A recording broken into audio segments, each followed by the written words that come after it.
At its height, the Roman Empire looked eternal. From the fog-soaked frontiers of Britannia to the sun-scorched deserts of Syria, Rome ruled a world stitched together by stone roads, marching legions, and iron law. Goods flowed across continents. Armies moved with mechanical precision.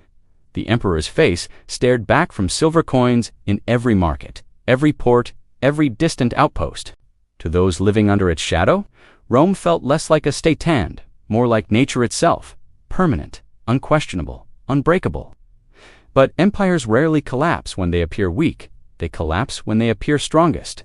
In the marble halls of Rome, while triumphal processions thundered through the streets and crowds roared inside the Colosseum, something far more dangerous than rebellion was taking shape. Not an invasion, not a revolt, a slow internal failure. The Roman Empire was not being destroyed by barbarians at the gates. It was being hollowed out from within by its own economic structure, political incentives, and the decisions made to preserve power at any cost. The illusion of stability was everywhere. Taxes were collected, soldiers were paid. Grain ships still docked at Ostia, the empire functioned on the surface. But beneath that surface, the system was feeding on itself. Rome had grown too large, too complex, and too expensive to sustain the model that built it. The mechanisms that once created wealth now only redistributed pain. Every solution created a new problem. Every reform demanded more coercion. The empire did not fall because it was conquered. It fell because it could no longer adapt. This is not a story about a single bad emperor or a dramatic final siege. There was no single moment when Rome fell. Instead, Rome collapsed the way great systems always do, quietly, internally, and long before anyone admits the danger. And to understand how the most powerful empire of the ancient world unraveled, we must begin not with its enemies, but with the economic machine that made Rome possible and ultimately made it impossible to survive. For centuries, Rome's economy was built on a single brutal truth: war paid for everything. Conquest was not just about glory or security. It was the engine of Roman wealth. Every victorious campaign brought land, slaves, gold, and new taxpayers. Defeated populations were absorbed into the system, forced to fund the very army that had conquered them. Expansion was profit. As long as Rome kept growing, the system worked. The costs of maintaining legions were offset by the spoils of new wars. Veterans were rewarded with land taken from the defeated. The state grew richer, the elite grew wealthier, and the machine rolled forward. But by the early 2nd century AD, Rome reached its natural limits. There were no more rich civilizations left to conquer, only distant frontiers filled with forests, deserts, and hostile tribes who offered little return for massive military expense. Expansion slowed, then stopped. The problem was simple and fatal. Rome had built an economy that required constant growth, but it had no plan for what came after. The army still needed to be paid. The bureaucracy still demanded funding. The capital still expected grain, games, and stability.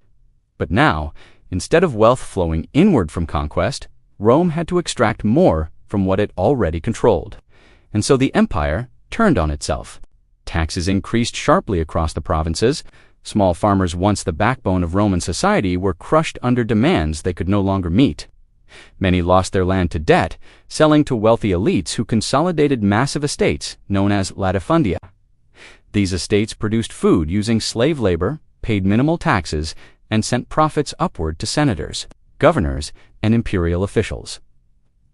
Wealth stopped circulating. It pooled at the top. Meanwhile, the state demanded more from those who had less.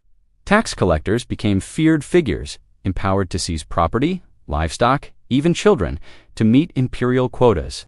Entire towns fled their obligations. Some simply disappeared. Rome had created a system where survival required proximity to power. Those closest to the state were protected. Those farthest from it were sacrificed. And yet, the machinery of empire kept running blindly. Instead of shrinking its ambitions, Rome expanded its extraction. Instead of reforming its structure, it hardened it. Instead of adapting, it doubled down. The empire that had conquered the world had become an organism, consuming its own body, cutting deeper each year just to stay alive. The conquest economy had ended, but the cost of empire had not. And that imbalance would force Rome into its most dangerous phase yet. When Rome could no longer conquer new wealth, it turned to its most dangerous tool: Money. For centuries, Roman currency had been trusted across the Mediterranean. A silver denarius meant something. It held real value. Soldiers accepted it. Merchants trusted it. Taxes were calculated with confidence. But as imperial expenses soared and revenues stagnated, the math stopped working. Rome needed more money without more silver. So emperors did what desperate states always do. They debased the currency. At first, the change was subtle. A slightly thinner coin, a little less silver mixed with copper. The face of the emperor remained the same, and the state insisted nothing had changed. But the market noticed. Over decades, the silver content of Roman coins collapsed. What had once been nearly pure silver became mostly base metal washed in silver coating. By the 3rd century, a coin still called a denarius was worth a fraction of its former value. Prices exploded. Soldiers demanded higher pay just to survive. Merchants raised prices to compensate for worthless money. Savings were wiped out. Trust vanished. Rome had triggered inflation, and inflation demands control. The state responded not by fixing the cause, but by tightening its grip. Price controls were imposed. Wages were fixed by law. Professions became hereditary bakers, shipbuilders, farmers legally bound to their trades so the state could predict output and taxation. People could no longer move freely. They could no longer choose their work. They could no longer escape their obligations. Rome was trying to freeze society in place to stop economic collapse through force. It failed. By attempting to control prices without restoring productivity, the empire destroyed incentives. Trade slowed. Black markets flourished. Officials extorted bribes to ignore impossible regulations. The economy did not recover. It calcified. What had once been a dynamic commercial network became a rigid command structure, obsessed with stability at any cost. Rome had placed itself in an economic straitjacket, tightening it every time the patient struggled to breathe. And the human cost was devastating. Small farmers fled their land. Artisans abandoned cities. Entire communities disappeared from the tax rolls. Loyalty to Rome eroded not from ideology, but exhaustion. The empire no longer promised opportunity. It promised obligation. By trying to preserve the appearance of strength-stable currency, controlled prices, disciplined labor, Rome undermined the very forces that created its wealth in the first place. The state survived, the economy did not. And once trust in money, mobility, and fairness is lost, an empire begins to unravel from the inside long before the first enemy appears at the gates. Economic collapse is never abstract. It does not happen in ledgers or decrees. It happens in kitchens, fields, workshops, and streets. For ordinary Romans, the slow failure of the imperial system was not debated, it was endured. The first to break were the small farmers. For centuries, Rome had been built on independent landholders, men who owned modest plots, paid taxes, and served in the legions when called. But rising taxes, unstable currency, and unfair competition from massive slave-run estates crushed them. Unable to pay what the state demanded, many farmers sold their land to elites just to survive. Others abandoned it entirely, fleeing into cities or becoming tenants bound to the estates of the wealthy.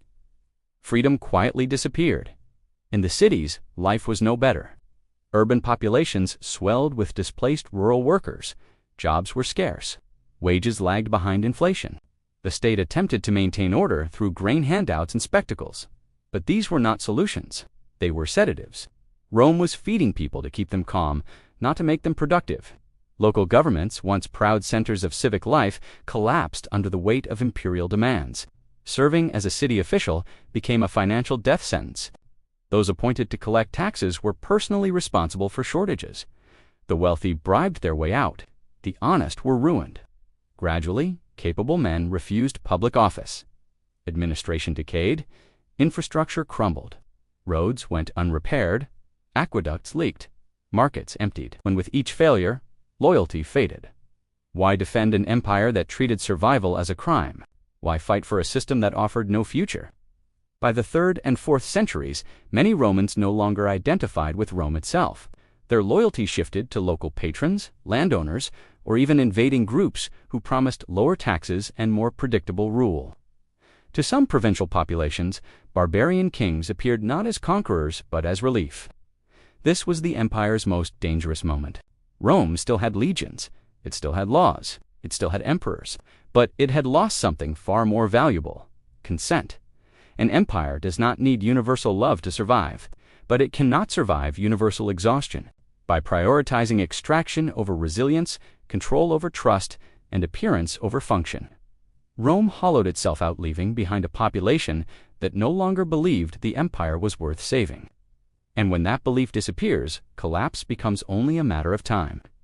Rome's collapse was not caused by ignorance. The danger was visible. The symptoms were obvious. The warnings were constant. What Rome lacked was not knowledge, but the ability to act on it. By the 3rd century, the empire was trapped in a cycle of political instability. Emperors rose and fell at terrifying speed. Some ruled for years, others for months, many for days. Power no longer came from legitimacy or competence. It came from the army. Generals were proclaimed emperor by their troops, marched on Rome, seized power, and were then overthrown by the next ambitious commander. Each transition was violent. Each demanded rewards. Soldiers expected higher pay, bonuses, and privileges. To refuse meant death. To comply meant higher taxes, more debasement, more pressure on the economy. Every emperor inherited a crisis and made it worse just to survive.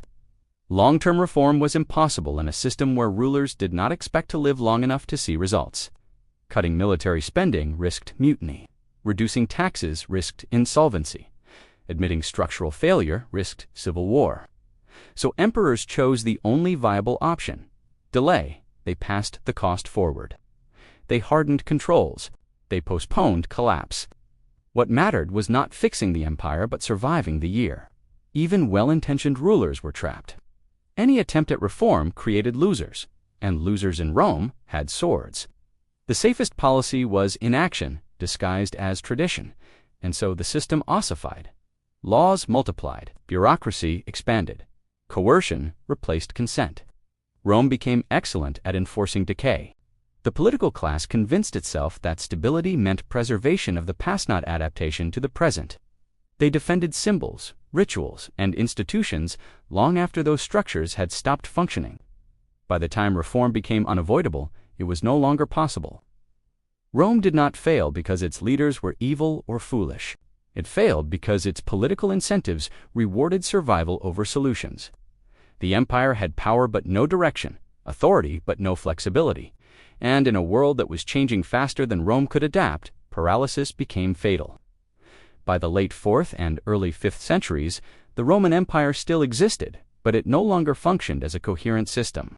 Its borders stretched across continents, yet its ability to coordinate, supply, and defend them had eroded. The legions remained, but they were thinner, less disciplined, and increasingly dependent on non-Roman recruits. Loyalty was contractual, not cultural.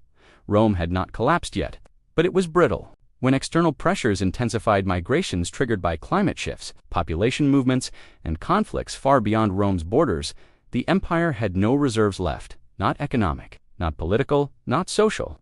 The arrival of barbarian groups was not a sudden invasion. It was a gradual seepage. Some were admitted as allies, others hired as soldiers. Many settled inside imperial territory with official permission. Rome no longer had the strength to say no. The state relied on these groups to defend borders it could no longer afford to protect. In exchange, it offered land, autonomy, and reduced taxes, concessions unthinkable in earlier centuries.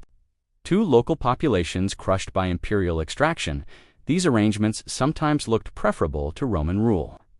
When crises struck, sackings, rebellions, regional collapses, the imperial response was slow, fragmented, and reactive. Communication faltered, authority blurred. The center could no longer command the periphery. And then came the symbolic blows.